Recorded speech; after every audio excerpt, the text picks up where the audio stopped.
I want to introduce myself as a woman who took care of her parents as a caregiver. Professionally, I'm a dental hygienist, is my background. I work at the Health Science Center in the dental school and work with students, dental students, and also do some public health research work. But I think something that I have such a passion for, of course, is sharing my experience as a caregiver. I want to preface one other thing, that this is the first time I actually have this conversation in an environment like this after my parents have been deceased. So it may be a little challenging, and I ask that you bear with me, but I want to share things that I read, that I've researched to learn more and become more informed, that I personally experienced. And in between all that, I want to intertwine some stories about my family, my experiences as being a caregiver. Okay? I want this to be an open forum. Please, if you have any questions or comments, please just let me know. Okay? So, thought about getting old. No one told me, Mark didn't tell me that coming to the Institute was going to actually make me feel old. It's going to be hazardous to your age. Because this morning I learned about all the statistics and how I fall into so many of them already. Earlier I learned, yes, I take vitamin D, and yes, I take Armour thyroid. So I'm like, oh my goodness, I am joining that group now.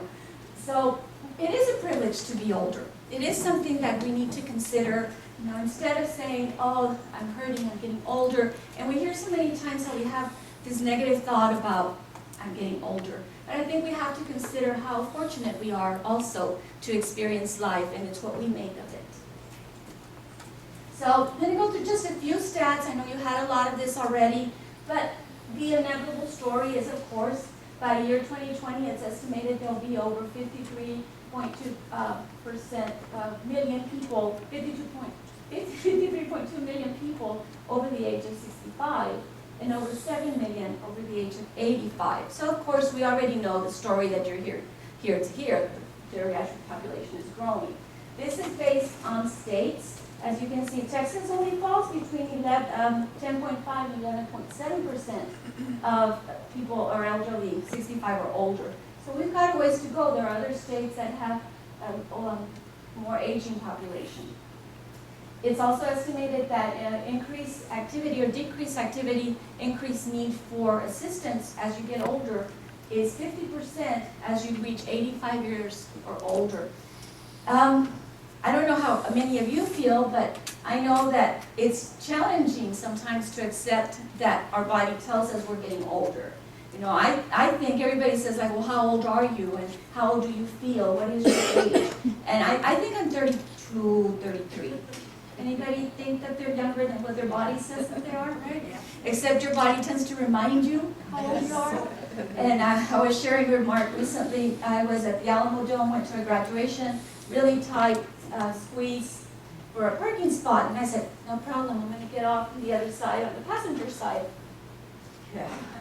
Easier said than done. So and as I'm trying to crawl through my console, I did make it out through the passenger side, but I made it out head first. And it really came to the reality of our body does let us know how old we are sometimes. So something else as far as being a caregiver, switching to that was, it was an easy role for me to take. You know, I remember, of course, it's the whole role reversal. Our parents take care of us. I am of a Hispanic Mexican-American family. I'm the youngest in the family. So it was just this transition that was a very natural process. I actually lived out of state, moved back to Texas to take care of my parents as they were aging. And we find that there is 85% of care for the elderly is family members. And it's usually one person. There's a primary caregiver, and then you have secondary caregivers. And what I want to share right now, before we start a video, I want to show you is, we talked a little bit about what's going on in our country, but this is something we have to also look at globally. This is something that the aging population is not just in our country, but nationally. This is a video I saw, just a few minutes. If you want to watch this, I'd appreciate that.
Video because it sums up what is happening in our world and that we need to make a difference now towards our elderly.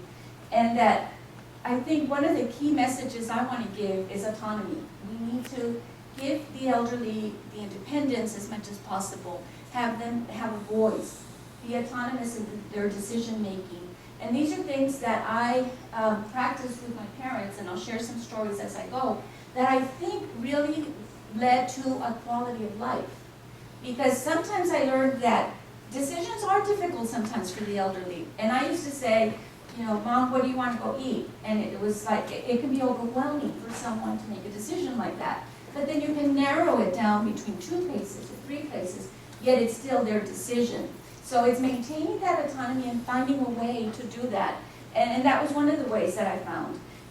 She wanted to keep cooking, and of course that's not something that I could do or that I was going to let her do, especially after one time I came home and she had tried to warm up some water to make coffee, and she had used a thick plastic cup and had set it on the electric stove.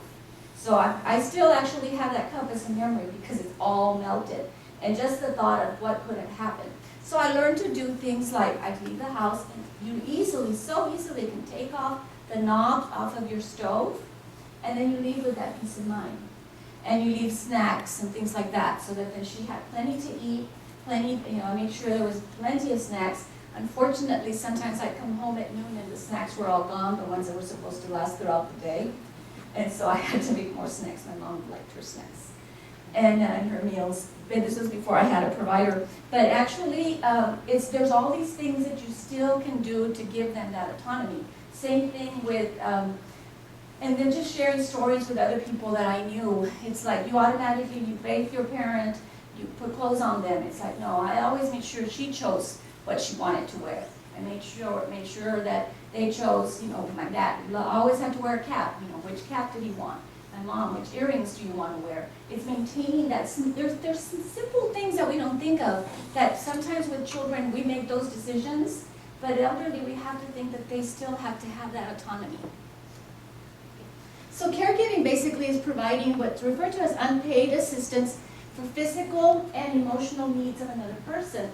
This can range from partial visiting someone to actually 24-hour care. And these illnesses and diseases can just creep up on somebody without even realizing it, and can come upon you, and sometimes these things are brought on you that you don't even realize, and you're all of a sudden now you are the one responsible for these decision-making processes. And it's a balancing act. As a caregiver, you have to balance your family, your career, and your caregiving. You have to actually make a schedule in order to keep your life balanced. If not, it can get very chaotic. And the primary caregivers figures show that it's usually a daughter or the spouse. The secondary caregivers are usually family and friends, and it can be they very rarely do anything that's mainly personal care. A lot of it more is respite care, so that the primary caregiver can have some time for themselves, is usually what a secondary caregiver does. And this is a picture of my parents on their wedding day. They were married 63 years before my father passed away, and my mom survived 8 years after he passed away. And I remember people were saying she is so strong. My mom had 5 heart attacks before she passed away, and during his funeral, everything, she was very strong, and everybody kept telling me, your mom is so strong, and I kept thinking, I'm really worried because she hasn't let it out. We buried my dad on a Thursday, and Friday at 7 in the morning, I was calling the ambulance. My mom had her 4th heart attack then.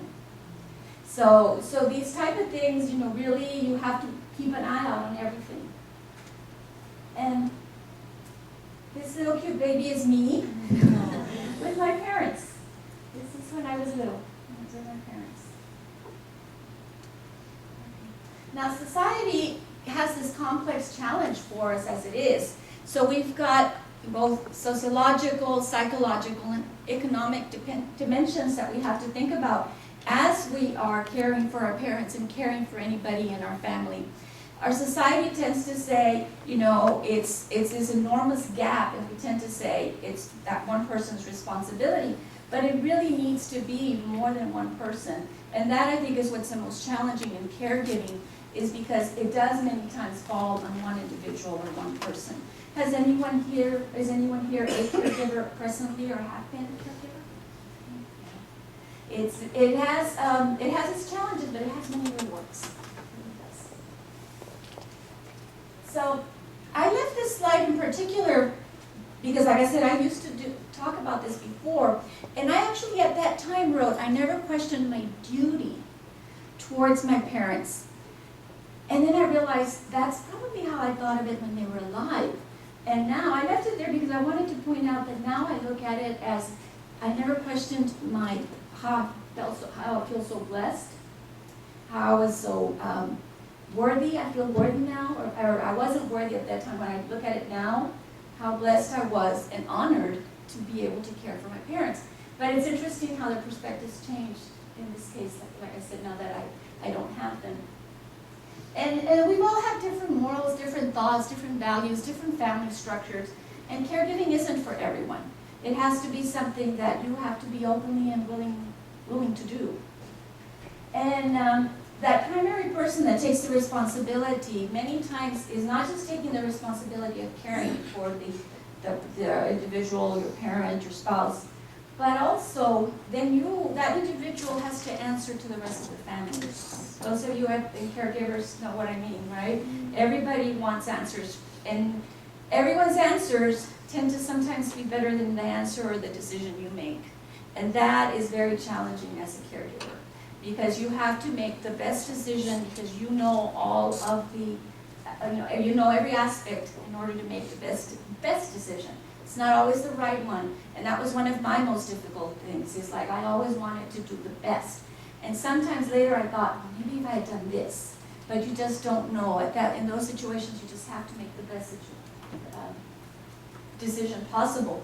One of the things I started to do is whenever I took my parents to a doctor or to a new physician, I had a list. Do you answer emails? How do you answer my questions? Well, if I call you, will you call me back? How much time is there between appointments to be able to see you, etc. And if it wasn't the answers that I needed so that I knew this is going to be a good relationship, I looked for another doctor. Because you have to have a very good relationship with your physicians. In this case, we had every specialist you can think of, cardiologist, rheumatologist, podiatrist, every specialist, and you have to make that right, because it's almost like a family of physicians that they have to be able to speak to each other as well so that you have continuity of care. It's very time consuming, and that I think is probably, as a caregiver, one of the most challenging things. You don't have your time anymore. Your time now revolves around the person that you're taking care of. I know that after my mom passed away, it was really challenging to get home and go like, oh, I don't have to do her insulin. Oh, I don't have to cook dinner for what she needs. It's all these decisions now are about what I need, and that changed. That was really difficult at first. So it always seems that there's always one person that has the largest role. This one person is also going to feel tired and stressed, and many times unappreciated. And that's when you get into the rut of a caregiver having problems as far as depression and feeling guilty as why am I doing this, am I doing it right or wrong, resentment, possibly frustration, feeling that things aren't fair, all of those things. But it's really important to remember as a caregiver, you matter. And I think guilt is probably one of the most difficult things to deal with as a caregiver, because you think, did I make the right decision? Did I do what was best for my parents? And that's probably what I've thought of the most. So then there's definitely the role reversal. They used to wash our feet, and then we wind up washing their feet as we get older. So sometimes there's the family member that the primary caregiver actually is the person who does everything. And then you might have a family member that comes in and just comes in every so often to visit. And I say this as an example, and I've shared this with other caregivers, and they feel the same way. I had that one sibling that didn't come around as long, but when he came, it was like, oh my goodness, it was just this wonderful visit. And I was like, wait a minute, I'm the one that does everything. But it's many times, right? It's many times parents find a way of, they love all of their children. So this is the way of understanding that this is the best that this child could do, and I need to let them know that I'm happy to see them too. But as a caregiver, that's not always the easiest to observe or to live through. Caring with someone with dementia can also be very challenging. My mother, towards the end, started to have dementia, and she would forget that my father had passed away. And so it was really difficult at the very beginning, because it would hurt me to have to talk about, yes, my father died, or our father died. So one of the things that I learned that really worked is I had taken her to the cemetery, and I took a picture of her at the tombstone, and we took one together. And so when she would talk about, your father, he died, are you sure? And so I would show her the picture, and it was like all of a sudden, oh yes. And it was very calming, because she also said, oh, we went to visit him. So it brought calmness at the same time with the realization, yes, I lost my husband, yes, he's dead, but now she saw the picture, and it brought it back to where it wasn't this disagreement or anything to that effect, the picture really helped. And that was one thing that I learned, that a lot of times showing them pictures and showing her pictures of situations or of a party that we went to or visit somebody really helped her calm down and helped her see that she was just as involved still with the family.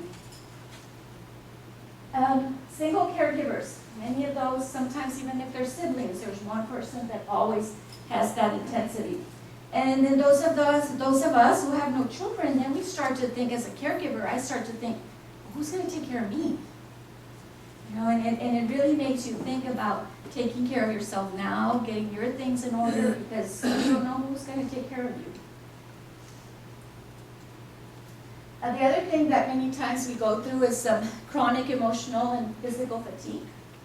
This internalized guilt, and issues of death and dying and end-of-life concerns. I think these are very difficult. We know that inevitably that is where we will be at life-making decisions, or decisions about healthcare that will determine life and death, and many times, hospice, etc. So I think the more informed we become as caregivers, the better we are at making decisions. One thing that I found that I did with my parents is early on, when I started to take care of their health, is we talked about these things then. We did not wait until they got much older, until their health condition had worsened. I decided, let's talk about these things now. And we looked at it in a very positive fashion. We together went to the funeral home. They chose their caskets. My mom chose what song she wanted at church. It's all of these decisions that they made, And it made it so healthy that when we reached that point, one is there weren't decisions I had to make on my own or second guess, and then I knew it was going to be what they wanted. And it helped along the way also for them to realize, I'm strong right now, I know I have illnesses, but this is where I will wind up. I will wind up dying. And again, it's giving them that autonomy, totally just making these decisions having to do with preparing their arrangements and talking about all of this. So when it was time to make decisions about whether to do, let's say, a feeding tube or anything to that effect, those decisions had all been talked about before. And I knew that even though I was questioned by people for some of the decisions I made, I knew the decision I was making was based on the conversation I had had with my father, for example. And so I felt very comfortable if anybody criticized my decision, which it occurred, it was like, no, this is the decision my father and I made, and it was his decision.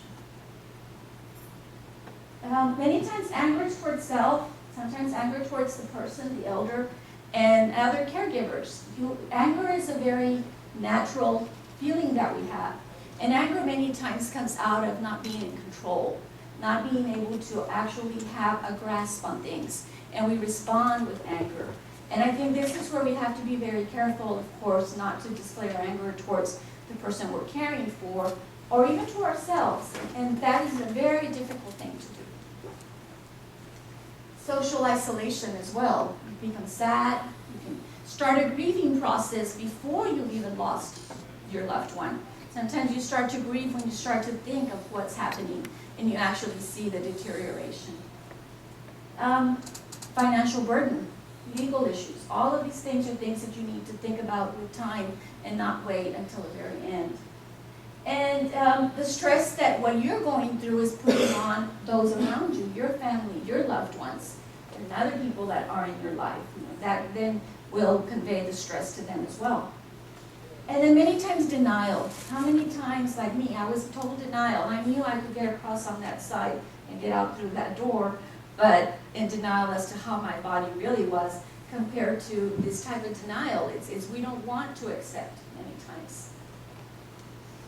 So caring for ourselves, it's sometimes we're unwilling, we're ashamed. We think that, oh, if I ask for help, that means that I'm not strong. It shows that I can't do this. But many times when people ask you, can I help, they really mean that. And I learned that by people actually telling me, I'm very serious, what can I help you with? So another thing that I learned to do was to make a list, a small list of simple things. Check the mail, because my mail I have to go a block down. And sometimes just finding the time to go do that was challenging. Water the plants in the backyard, little things. People will want to help you. And if you have a list or you have an idea, it's very gratifying for someone else to be able to help you. So, be prepared with something for them to help you with. Sometimes it's just sitting with the person while you go take a long bath. Anything to that effect. But when people ask you, how can I help you? They usually do mean it. And the long-term consequences of maintaining your own health is something that affects both the person you're caring for and yourself. So you've got to take care of yourself. Getting adequate sleep, which is not easy, is one of the biggest challenges. I wound up, because my mom would get up in the middle of the night, she had on her walker, I hung a long, really pretty cord with a jingle bell, pretty good sized jingle bell. So if I was asleep and she got up, I could hear her because I could hear the jingle bell around the house. So it's like, okay, so sleep is definitely something that's interrupted. Exercise, nutritious food, the breaks. It's so easy for me to now write this down and to tell you take long and take short-term breaks. Breaks are not easy because then that guilt comes in of like, am I doing what I need to be doing? Are they okay? And look into other agencies. Many of you I know are much more familiar than I am with some of the agencies and opportunities out in the community, and you'll be learning more about those as well as to what is out in the community that can actually be incorporated into your caregiving and into the person that you're taking care of. A couple more pictures. This was my parents. They were always very loving, and I think one of the things that I learned from them is respect, because My mom was a very quiet woman. My dad was very talkative. And as you get older, and even I do, we start to tell the same story more than once sometimes, right? And my dad would tell the story, we'd be somewhere, and then he'd start to tell the story again, right? And 2 days later, we were with the same people, and he's telling the same story. And then I started to notice my dad was telling the story, and then he would wrap it up. And I was like, I'd look as I'm like, that's not the whole story. What happened? And then I noticed it again, and then I noticed this. But I'll show you here. My mother's hand was down here. She was doing this. And I was like, so I got home and I said, what is this? What's going on? And my dad says, oh, it's your mother. She's telling me you've already said this story once, twice, 3 times. No. But there was respect. She never, in front of anybody, said to him, oh, be quiet, or you already said that, or no one wants to hear that. It was just her quiet way of letting him know, I already said that. And I was like, he would wrap up the story really fast. And then that's New Year's. They always like to have a good time. So some tips. So for caregiving, it is a job. You need to look at it that way. There is a time that you need to take off, and you need that respite care. You have a right to take your time for yourself. And we need to watch out for signs of any depression. Watch out for any signs where you're not feeling yourself. And when people often help, accept the offer, like I was saying, suggest specific things that they can do for you. Educate yourself about your loved one's conditions and how to communicate effectively with doctors. I remember I'd go in sometimes and I'd be asking all these questions, and they're like, are you a nurse? Are you a doctor? Are you in healthcare? Because the more you know, I think those of you who are in healthcare or nurses, etc., appreciate when someone understands what you're telling them. And so the more we educate ourselves and become aware, the better providers we can be as well. And then there's a difference between caring and doing. Again, autonomy is so important. Have the person be able to do their own things. And then accept technology. There's a lot of things out there that can help your loved one with their independence. And trust your instincts. I think this one, it really listen to what feels right. Listen to your instincts. Most of the time you'll learn that they were the right. They'll lead you in the right direction. Stand up for your right as a caregiver. Seek support from other caregivers. There's a lot of groups in town, there's organizations, or even friends. If you have other friends who are caregivers, talk about these things, share, and you'll see how much more you have in common, and I think that gives you that strength to keep going. And watch out for your back. Caregivers do a lot of lifting and pushing, and I think it's really important that you take care of your back as well. You know, I don't know how many times my mom fell. I don't know, you learned a lot about falls a couple of hours ago. But we found ways in the house to actually maneuver and determine how we could best have her, help her get up. And then there was a time, it wasn't going to help, and I had to go next door or call my neighbor and have somebody come and help me. And then grieve your losses. It's perfectly all right to grieve. And the grieving process, as all of you know, is something that can last a short while, can last years, can last a long time for some people. And grieve that, but then make sure that you give yourself time for dreams. Make sure that you keep dreaming and make new dreams. So a lot of it is how we choose to think of things. I like this quote, your mind is a garden, your thoughts are the seeds. You can grow flowers or you can grow weeds. So it's up to how you look at things. How do you, now as a caregiver, I now take a step back and I can dwell on, oh, it was so difficult to take care of my parents. Oh, I hurt my back. Oh, you know, any of these things. But instead, if you choose to look at the things of the positive side, I made wonderful memories with my parents. I have stories that I will always have here, and most importantly here.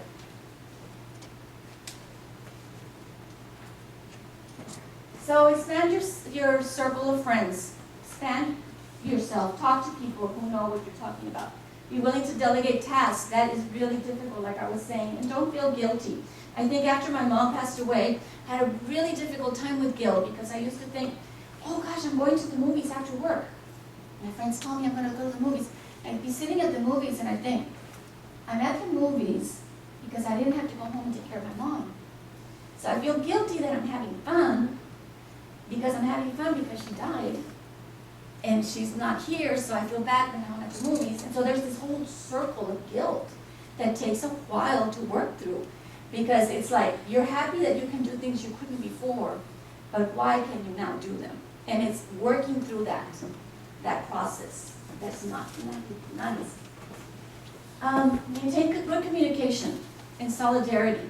You need to talk to those around you. Sometimes family members don't want to hear. Many times family members just want to hear, the person you're caring for is doing well, but you need to actually be able to communicate with people. And avoid finger pointing. It's very easy for us as caregivers to feel maybe times where you feel so desperate, and it's so easy to say, you didn't help, you didn't come, I called you and you weren't here, we needed you, those type of things. So it's that only brings you down as a person, as a caregiver. And it takes away that positive experience that you're having as being a caregiver. So express your needs. Now the family is constantly changing, and so the dynamics are going to change. And many times you need to put yourself in the shoes of the elderly, practice some empathy, and actually don't try to rationalize things many times, because many times you've just got to go again with what is your gut feeling of what is it that's going to work. Share your common stories. This is a perfect time as a caregiver to take that time to sit with the person that you're caring for and talk about stories. Record them, tape them, videotape them. Have these stories that you will then be able to share and listen to. I think in my case, I love to take the pictures. I have a lot of pictures. I have videos. But what I miss the most is touch. You cannot touch that person anymore. And then think about the good and the bad. Just like you're sharing stories, they don't all have to be good. There are some bad times too, and talk about those. I think it's important that as the person that you're caring for reaches an older age, sharing these things. It's like, don't have these secrets. Let's talk about everything. So I truly believe, I love these sayings. It's don't stop laughing because you don't stop laughing because you grow old. You grow old because you stop laughing. And that's the same thing as we do not cease to play because we grow old. We grow old because we cease to play. This one down here we were at Fiesta, Texas, and it was Halloween, and we decided we were all going to wear hats. So that's my parents and me with different funny hats. And then up there was my mom's last Christmas. She actually said she felt like Santa Claus when she got that gift. So I think laughter is so important to always have. And there are no perfect people. There's no perfect family. And as you go through these memories and these experiences, keep that in mind. There is no right or wrong. And every family is different. Every family has its own personality, its own legacy, and then there's a history to our families. So try to keep that alive and be responsible as the caregiver to keep that going. And family strengths may rise to the occasion in a crisis. All conflicts as well as weaknesses. Crises bring a lot of these emotions, not just good things. Things that I've talked about dealing with will be denial. The whole not accepting that you're a person or the person you're caring for. In my case, my parents were getting older. Fantasizing. Many times I used to think, if I find them a better doctor, or what if I change them to a different hospital, or once I move them, have them move in with me, and then they're going to be fine. You know, we want to rationalize and fantasize that these things are going to make a difference in the aging process and in the process of their illness, but it doesn't. And blame, blaming other family caregivers or the hospital or the provider or anyone. But so developing a good rapport with who you work with, your providers, is really important. With my dad, we had a geriatric nurse practitioner was his primary provider. And she was just amazing. She actually was at his deathbed. He died at 1 o'clock. He was in hospice. He died at 1 o'clock in the morning. And she was there at his feet. Didn't need to be there. And she actually gave his eulogy at church. Was his geriatric nurse practitioner. So it's my father and I. And then my mother had been an orphan since age 3. So I made it a choice that as soon as I became her caregiver, I was going to give her the best childhood as an adult as possible. So every year we had birthday parties. And this was her last birthday party when she turned 86.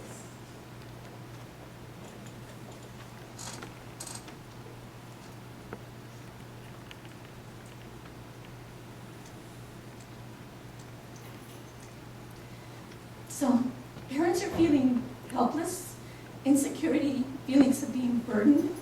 And you know, you'll hear that a lot. It's like, I don't want to burden you, I don't want to worry you. They grieve over loss of their autonomy, the loss of their self-esteem, loss of one's social role. Where do I fit in society? Where do I fit in the family? Loss of control over one's environment, and non-recognition or denial of one's limits are the type of feelings that parents are going through. The feelings that family members are going through are helplessness, worry, exhaustion and impatience, grief over loss of parent and what's to come, guilt, inversion of family roles, stress and overwork, matrimonial and family tensions.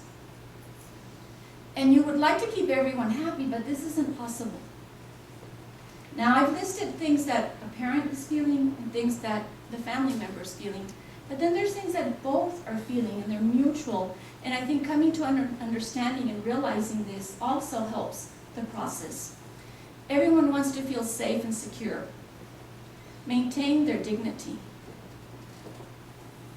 optimal psychological support, be treated with respect and dignity, maintain a social role and feel useful, to receive guidance in everyone's new role, to remain autonomous, to strike a new balance in your own life as long as possible. So I'm going to share some pictures that I thought about whether I would put them in, because they are very personal. But I thought yes, because this was part of being a caregiver. And this was towards the end of my mom's life. This was during hospice. And I actually would crawl into bed with her and just take a nap there. And it was just really healing as a caregiver to be able to do that. And, or I would pull up the couch and just lay next to her and hold her hand. Now, you'll notice there's one common denominator in all these pictures besides my mother. It's our dog. And it's amazing. I do want to talk a little bit about pet therapy, because it is amazing what this little dog did for both of us. You know, for my mom when she was alive, when she was going through this. Anyone who knows me sees these pictures and they can't believe it, because my dog is so hyper. He does not stop. But when she was ill, he would lay at her bed, just like this, and would just stay there. And usually if somebody were to come up, he'd get up and he'd be like all over it. He'd just let people come to her, and then he would be fine, which is just amazing. And she would, like, when she was conscious, she'd clap, and he'd come up and he'd like lay on her chest. And it's just amazing what a pet can do. And after she was gone, he did the same for me. So I highly believe in pet therapy. And he was always there with her. We used to sit there and look out the window, look out the door. And towards the end, you know, once she was in hospice, I had her at home for 3 months before she passed away. And of course, at that point, it's like, it's all about quality of life. You know, what is it that she wants? And it used to be just 1 cup of decaf coffee. You know, after 5 heart attacks, no stimulants. It's like 1 cup of decaf coffee a day. That was it. Well, now she could have more, but she still wasn't used to having more than a cup. So my sister was here and taking care of her with me, and I had gone up to, I was actually watering my garden, and she tells my sister in a whisper, "Is Magda gone?" And my sister said, "Yes."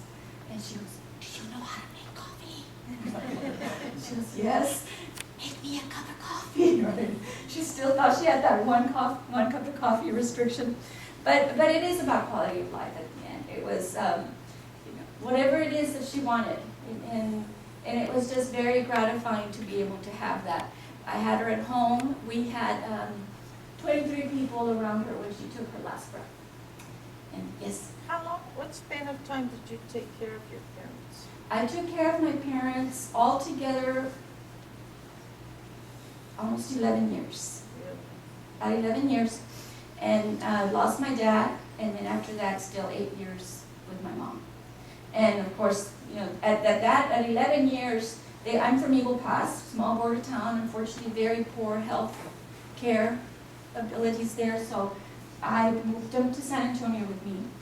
And we started off where, you know, they went out and they still wanted to be very independent. They had their VIA bus passes and they'd get on the VIA bus and go here and there. And sometimes they would just go to Crossroads and walk around and then come back home. And you know, so we started off at that stage where they were very independent still. But already my mom had had 2 heart attacks by that time. And my dad was the healthy one. He actually, once he got sick, he was only ill for 4 months and then he passed away. And I actually think I'm very grateful for that, because my dad would not have been a good patient. My dad was very patient. He would not have been a good patient. And at this point, I already started telling my parents and my mom, when you get older, you're going to do what I ask, right? You're going to be a good patient. And they're like, yes, yes. And my mom was a very good patient. She really, really was. But it was about 11 years. 11 years as time progressed, and you know, the situations and the conditions just arose, and the severity of things, of course, as well. But they started off very independent. So that's Muñeco. That's our dog. Now, some of the rewards. Caring for an elderly is highly rewarding. It strengthens your relationship with them. I created memories. I already had so many memories with my parents. I am the youngest in the family. My siblings right above me is 13. They're 13, 16, and 17 years older. So they were pretty much in college when I was still in school. So I had a really close relationship with my parents. But the bond that I created once they reached this stage in life was much more different, in the sense that we, because of the role reversal and just the openness that we had, that we talked about everything and anything that you could think of. And so it created those wonderful memories that I now have. And it gave me the opportunity to express my love to them. It truly did. And to show them the appreciation that I had, all that they had done for me. And I think it's take good care of the elderly, as well as take pride in yourself, your family and friends who are caregivers. So I wrote a little saying I wrote a long time ago, a little quote. It has been said that the mark of a great community is how well it cares for its most vulnerable citizens. Some of us provide care for our own parents and loved ones, while others are coming to grips with our own inevitable aging process. As our parents age, it is important that we honor and respect them and encourage their independence as long as we can.